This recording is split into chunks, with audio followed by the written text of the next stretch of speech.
non durerò tanto per parlare su questo perché ci sono altre persone, quindi facciamo una cosa breve per farvi capire a voi come funziona delle lingue, come funzionano le emozioni di imparare un'altra lingua, di sapere delle cose e andare avanti nel futuro nella vita stessa.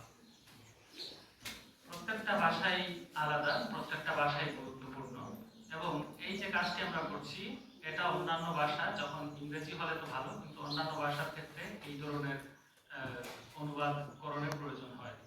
আমি আমার বক্তব্য বেশি বিলম্ব করব না, কারণ আমি জানি যে আমার পরে আরো অন্যান্য ব্যক্তিবর্গ আছে যারা তাদের বক্তব্য দেবেন আপনাদের সামনে। Quindi vi saluto, state bene, mi fermo così. Assalamu alaikum.